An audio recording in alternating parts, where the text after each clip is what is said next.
9,094. That is not just a number, it is a monument to human hubris. At its absolute peak in 2004, Blockbuster Video had 9,094 stores dominating the globe. They were the Roman Empire of home entertainment, sprawling across continents, invincible, omnipresent. Fast forward to today. One, just one. A lonely, solitary outpost in Bend, Oregon, surviving not as a thriving business, but as a nostalgic curiosity shop, a living tombstone for a dead god. How do you go from earning $6 billion in annual revenue to being a pathetic punchline in a history book in less than a decade? How do you let a startup worth a measly $50 million eat your lunch, drink your milkshake, and then burn your house down? The answer isn't just technology. It is arrogance. It is the kind of blindness that only comes when you are sitting on a mountain of gold so high you can't see the people down below sharpening their pitchforks. Let me take you back to the golden age of the 1990s. If you are too young to remember, close your eyes and imagine a Friday night where the internet screams like a dying robot when you try to connect. You want to watch a movie? You don't click a button. You get in your car. You drive. You walk into a brightly lit temple of blue and yellow. You are immediately hit with that specific, unforgettable smell.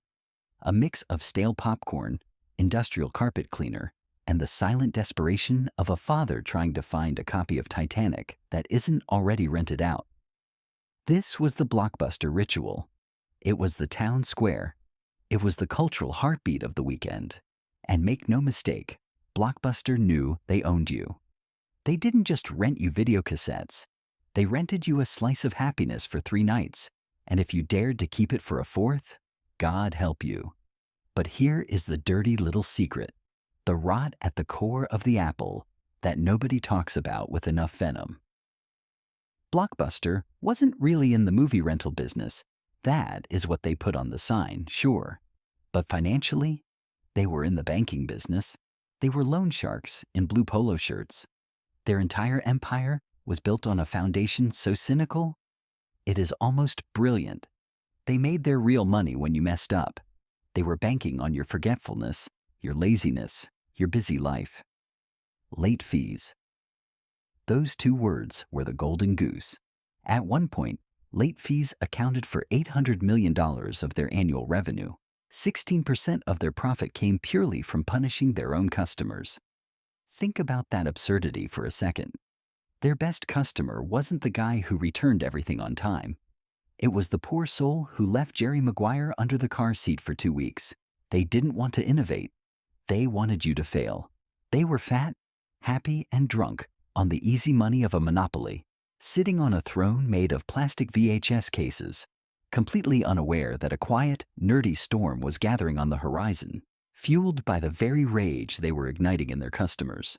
Blockbuster didn't just win the war for the 90s. They salted the earth so nothing else could grow. To understand the sheer magnitude of their greed, you have to look at how they treated their competition. Before the blue and yellow giants stomped onto the scene, the video rental landscape was a chaotic, beautiful mess of mom-and-pop stores. Little guys. Local guys who knew your name and maybe let you slide if you were a day late because your kid was sick. Blockbuster looked at these small businesses and didn't see neighbors. They saw prey.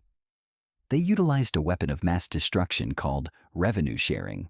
See, buying VHS tapes was expensive, like nearly $100 a pop for a new movie. The little guys could only afford a few copies of Jurassic Park. Blockbuster?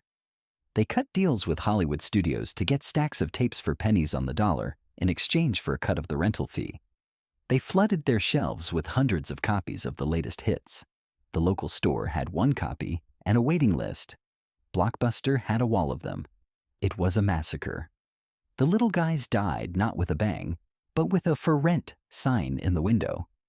With the competition buried in shallow graves, Blockbuster turned its predatory gaze toward its true target.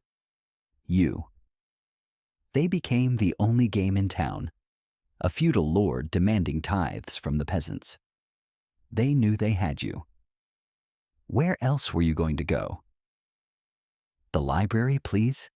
This monopoly bred a culture of corporate laziness that is frankly breathtaking. They stopped innovating because they didn't have to. Why improve the customer experience when the customer has nowhere else to run? Their entire strategy shifted from delighting the customer to extracting maximum value from the hostage. They engineered their return policies not for convenience, but for entrapment. The drop boxes were deliberately placed, the hours were rigid, and the grace periods were non-existent. It was a system designed to trip you up. And the money. Good Lord, the money was intoxicating. It was a drug, and corporate headquarters in Dallas was the junkie. They were addicted to the friction of the transaction. Every time a mother of three sighed and handed over an extra $5 because she forgot to rewind or returned a tape at 12:01 p.m. instead of 12 p.m., a suit in a boardroom got a bonus. They looked at their balance sheets and saw endless growth, fueled by a resource they thought was infinite: customer tolerance. They truly believed that we would just take it forever, that we would keep driving to the store, hoping the movie was there, standing in line, and paying fines like obedient little serfs. They mistook our lack of options for loyalty. It is the classic mistake of every tyrant in history. They didn't realize that while they were counting their gold, they were filling the streets with gasoline, just waiting for someone to strike a match. They thought they were building a fortress. In reality, they were building a prison, and the inmates were getting ready to riot. Enter the year 1997. While Blockbuster was busy counting its blood money, a man named Reed Hastings was having a very bad day. He had rented a copy of Apollo 13, a movie about a disaster, fittingly enough, and he had lost track of time. We have all been there. You put the tape on the shelf, life happens, and suddenly it is 6 weeks later. But when Hastings walked into his local video store to return the tape, the clerk didn't smile and say, "No worries." The clerk looked him in the eye and demanded $40. $40. Let that sink in. The movie itself cost maybe $20 to buy brand new. The late fee was double the asset's value. It was extortion, plain and simple. Hastings, a math guy and a successful software entrepreneur, was so embarrassed he didn't want to tell his wife. But beneath the shame, a white-hot rage was bubbling.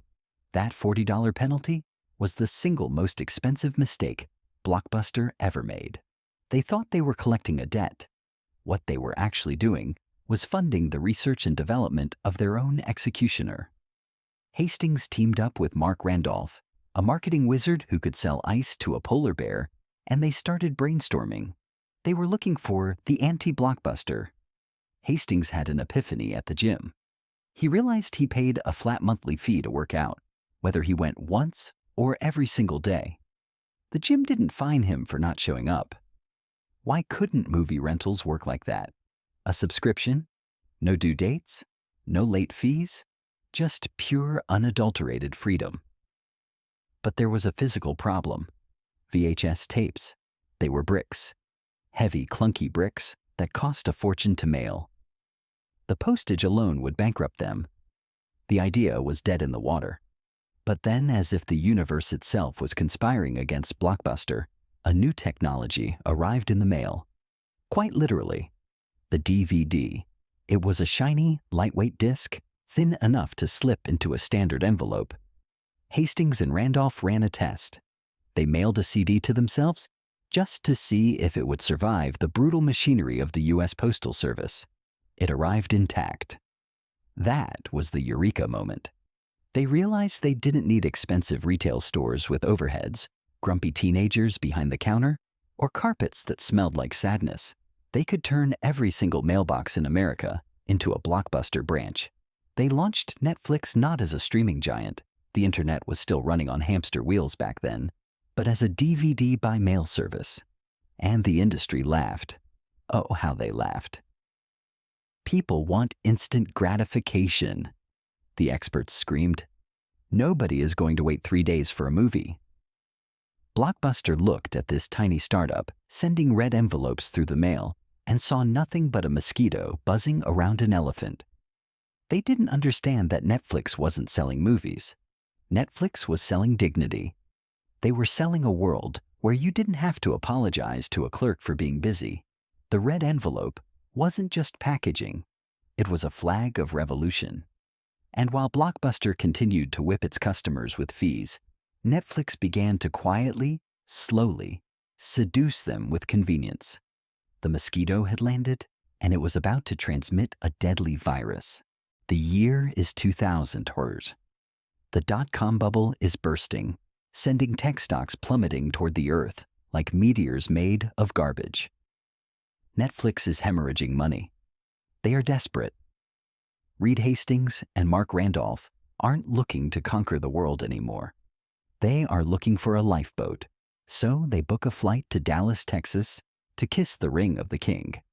They secure a meeting with Blockbuster CEO John Antioco at the company's glass and steel fortress, the Renaissance Tower. This is the moment, the fork in the road. The scene is set like a bad Greek tragedy. On one side of the massive mahogany table, you have the scruffy tech guys from Silicon Valley, smelling of desperation and airplane peanuts. On the other side, you have the Blockbuster executives wearing Italian suits that cost more than a Honda Civic, radiating the supreme confidence of men who believe they are gods. The pitch was simple, elegant, and in hindsight, heartbreakingly brilliant. Hastings proposed a partnership. He said, "We will run Blockbuster's brand online. We will be your digital arm. You focus on the stores, we focus on the internet. We will be Blockbuster.com." It was a perfect marriage. Blockbuster had the brand, the cash, and the movies. Netflix had the algorithm, the logistics, and the vision. Then came the question, the number. One of the Blockbuster lieutenants leaned in and asked, "How much?" Reed Hastings didn't blink. He said, $50 million. Now pause. $50 million. Today, Netflix spends more than that on catering for the cast of Stranger Things. But back then, to Blockbuster, it was a joke. It wasn't just a no. It was worse. According to Randolph, John Antioco struggled to suppress a laugh. It was a smirk. A condescending, pitying smirk that said, "You little gnats. You think your cute little mail-order business is worth $50 million of my dollars?" The room went silent. The oxygen was sucked out by the sheer force of Antioco's arrogance. He politely, or perhaps not so politely, told them to get lost. He famously dismissed the internet as a niche business. He essentially told the inventors of the future that the future didn't matter because the present was too profitable. They walked out of that room dazed. They had offered Blockbuster the keys to the kingdom for the price of a ham sandwich, and Blockbuster had spit in their faces. That flight back to California was long and quiet, but something changed in the cabin pressure. The despair evaporated, replaced by a cold, hard resolve. That laughter, that smirk, it became the fuel for the fire. Blockbuster didn't just reject an acquisition offer that day. They created a nemesis. If Antioco had written that check, he would be remembered today as the genius who bought the future for pennies. Instead, that meeting is now studied in business schools as the defining example of corporate suicide. He didn't just miss a deal. He signed his own company's death warrant with a Montblanc pen, all while chuckling at the executioners. After the laughter died down in the boardroom in Dallas, Blockbuster went back to doing what they did best, sleepwalking toward the edge of a cliff while counting their cash. And to be fair, for a brief, shining moment, it looked like they were the geniuses. The early 2000s were actually good to them. They were opening stores faster than a virus spreads in a kindergarten. They looked at the smoking wreckage of the dot-com crash, remember Pets.com and their sock puppet, and felt vindicated. "See," the executives sneered, swirling their scotch. "The internet is a joke, a fad, a graveyard for nerds with bad business plans." They convinced themselves that human beings actually enjoyed the ritual of driving to a strip mall on a rainy Tuesday. They believed you loved the experience of walking the aisles. They mistook your lack of choice for affection. It is the same logic an abusive partner uses. They won't leave me. Where would they go? Meanwhile, back in California, Netflix was licking its wounds and evolving. The rejection didn't kill them. It mutated them into something far more dangerous. They realized that trying to beat Blockbuster at the rental game was suicide. So, they changed the rules of the game entirely. They introduced the all-you-can-eat subscription model. For a flat fee, you could keep the movie as long as you wanted. No due dates, no late fees. It was a love letter to every customer who had ever been burned by Blockbuster. And this is where the tragedy of Blockbuster truly solidifies. They saw this happening. They weren't blind. They had analysts. They knew Netflix was gaining traction, but they were paralyzed by the innovator's dilemma. Here is the trap. To compete with Netflix, Blockbuster would have to kill their own golden goose. Remember those late fees? That sweet $800 million a year? To launch a subscription service, they would have to kiss that money goodbye. And the shareholders? The Wall Street vampires? They would never allow it. They were addicted to the easy money. They were junkies, and the late fees were the heroin. The idea of voluntarily giving up 16% of their profit to chase a niche market seemed insane to them. So they did nothing. They sat on their hands. They focused on selling more oversized buckets of popcorn and boxes of snowcaps at a 500% markup. They treated the internet like a bad weather report, something unpleasant that would eventually blow over. They were sleeping on a mountain of gold, dreaming of an eternal summer, completely ignoring the fact that outside their window winter was coming, and the White Walkers were wearing red polo shirts. By 2004, the hangover had finally set in. Blockbuster woke up, rubbed its eyes, and realized the gnat from Silicon Valley was now a dragon eating its livestock. Netflix wasn't just a niche anymore. It was a movement. The denial phase was over, replaced by a frantic, sweaty panic. Blockbuster finally decided to fight back. And here is the plot twist that makes this tragedy so frustrating. They actually came up with a weapon that could have won the war. It was called Blockbuster Total Access. The idea was brilliant in its hybrid simplicity.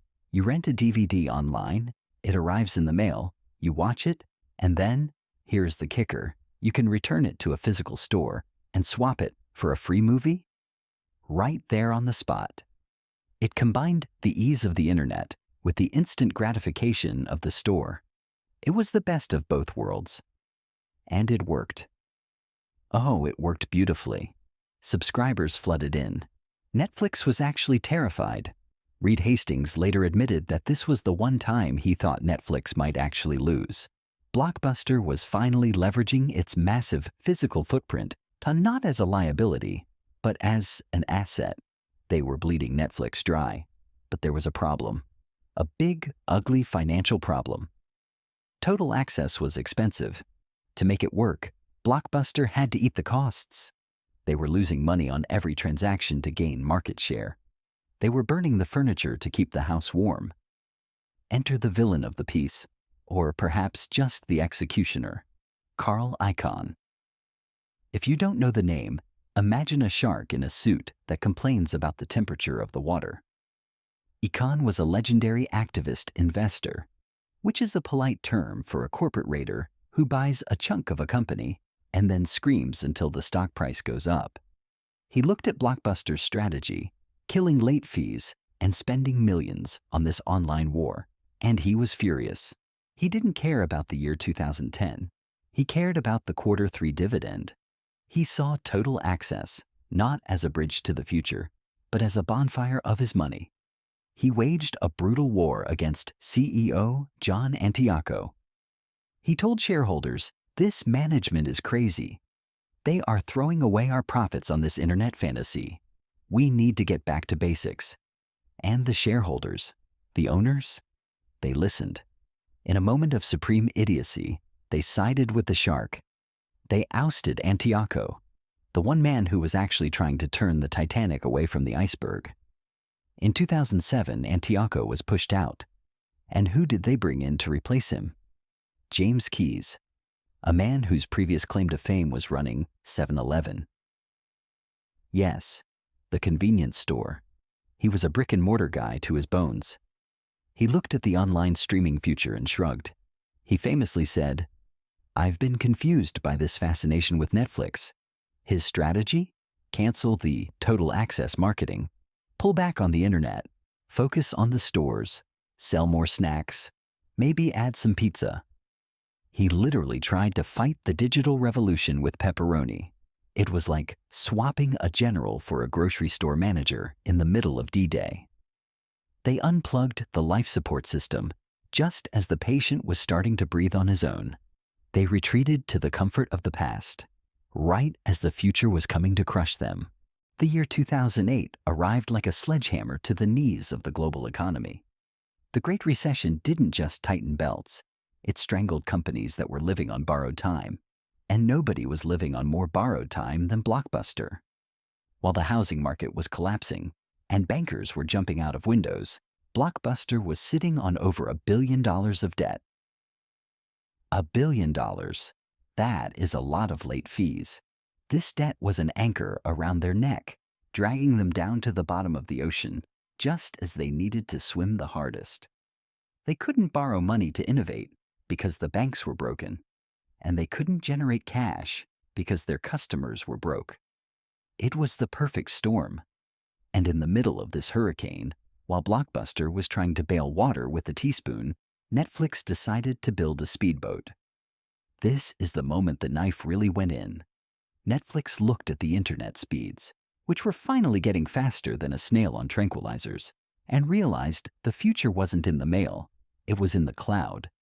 They introduced Watch Now, streaming. It was clunky at first, sure. The selection was garbage, mostly old B-movies and documentaries about cheese. But it was instant. You clicked, and it played. No driving, no waiting for the mailman, no friction. It was magic. And what did Blockbuster do? Did they panic? Did they pivot? No. James Keyes, the genius from 7-Eleven, had a different idea.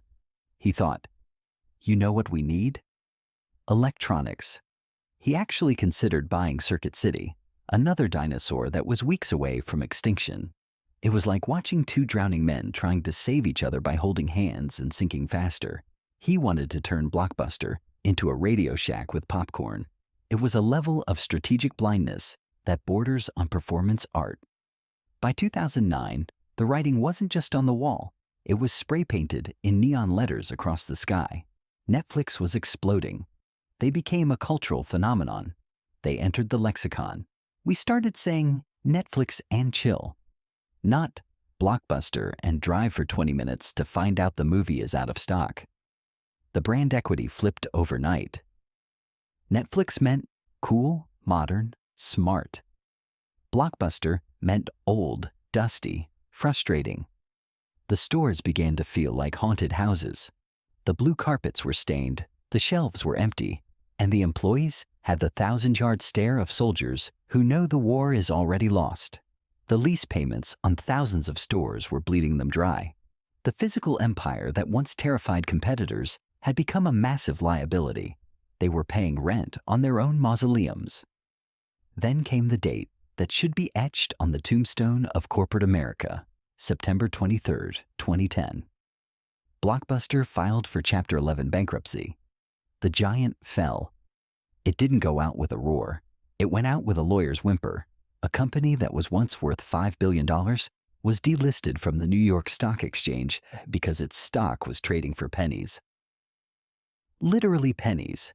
You could buy a share of Blockbuster for less than the cost of a gumball. The liquidation sales began. Everything must go, and it was heartbreaking. We watched as our childhoods were sold off for scraps. The signs came down, the lights went out. The blue and yellow ticket stubs littered the parking lots like confetti after a funeral. Netflix didn't just win, they danced on the grave. They had conquered the world without firing a single shot, using nothing but an algorithm and the arrogance of their enemy against them. The king was dead, and the jester was now wearing the crown. So, here we are, standing over the corpse. The autopsy of Blockbuster Video is complete, and the cause of death wasn't murder. It was suicide. It was a self-inflicted gunshot wound to the temple, fired by a gun made of arrogance and loaded with bullets of complacency. When we look back at this $50 million mistake, it is easy to laugh. It is easy to call John Antioco a fool and the shareholders idiots. But that is too simple. That is too comfortable.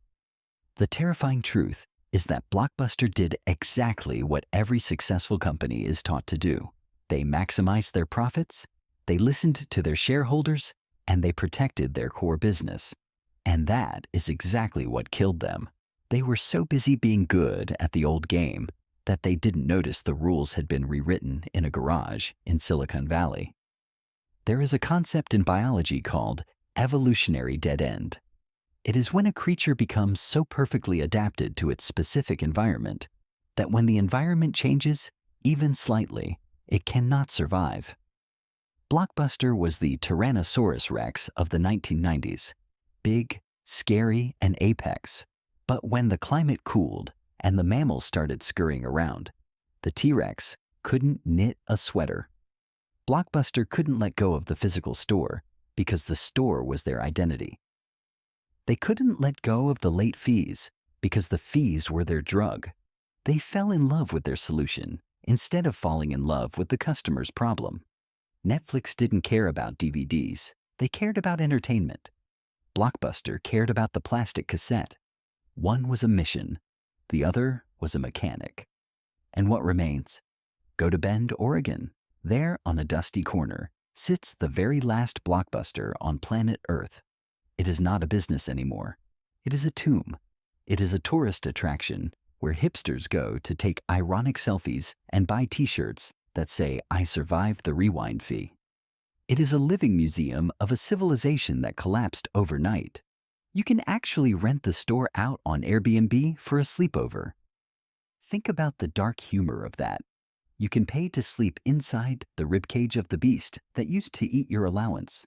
It is a nostalgic novelty, a quirky roadside attraction, like the world's largest ball of twine. That is the legacy of a company that once had a store within a 10-minute drive of every American. From global domination to a bed and breakfast for nostalgic millennials. So what is the lesson for you? Yes, you, sitting there with your smartphone, streaming this content on a platform that probably didn't exist 10 years ago. The lesson is that success is a blinding light. The higher you climb, the harder it is to see the ground. The more money you make, the harder it is to admit you might be wrong. You might be sitting on your own version of late fees, a revenue stream, or a habit that feels safe, that pays the bills, but is actually making your customers or your friends hate you. You might be ignoring the gnat buzzing around your head, thinking it's too small to matter until it bites you and you realize it's carrying malaria. History is brutal. It doesn't care about your past quarterly earnings. It doesn't care how nice your office is. It only cares about relevance. Blockbuster had the chance to buy the future for the price of a private jet. They said no. They chose the past. And the future ran them over without even tapping the brakes. Don't be Blockbuster. When the nerd in the bad suit walks into your office with a crazy idea and asks for $50 million, or just 5 minutes of your time, don't laugh. Listen, because he might just be holding the shovel that's going to dig your grave. The screen goes black. The movie is over. Please be kind, rewind, and get the hell out of here.